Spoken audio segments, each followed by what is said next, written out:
woman named Dessa started a small business selling personalized tumblers as a fundraiser for her class.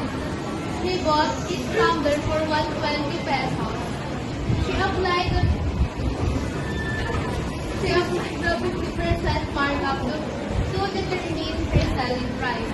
That included 12% VAT. During a school event, she gave a 15% discount to attract more buyers. She sold 40 tumblers. The question is,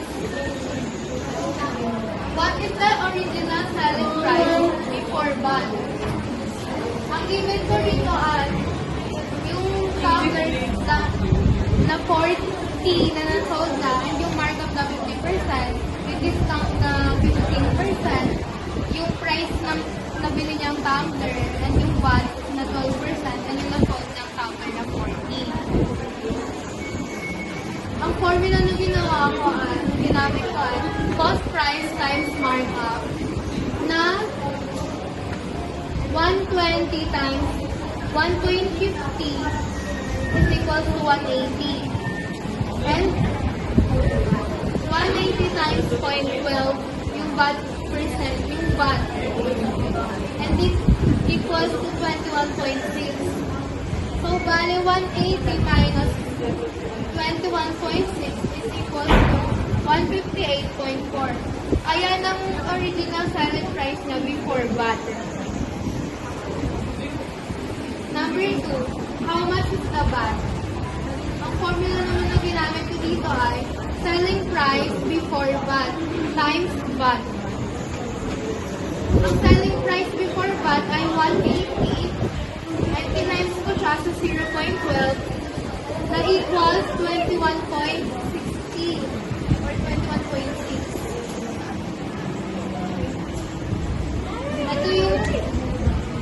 Ito yung VAT.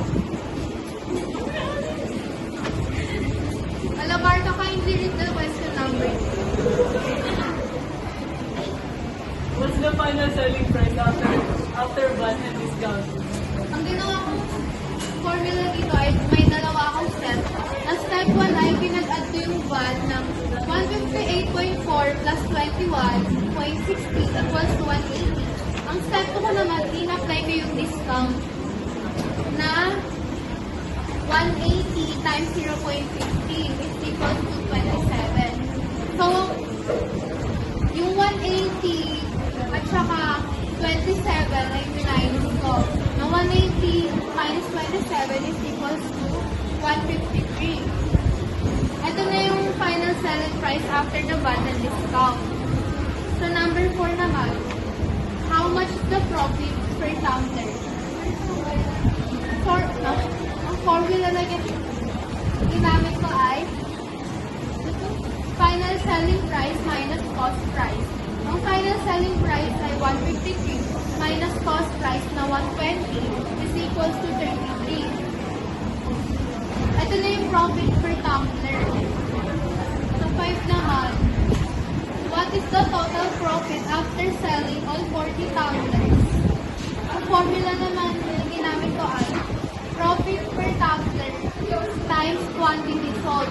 Ang profit per tumbler ko ay 33 times 40 na quantity sold na, which is 40 na tumbler na sold na.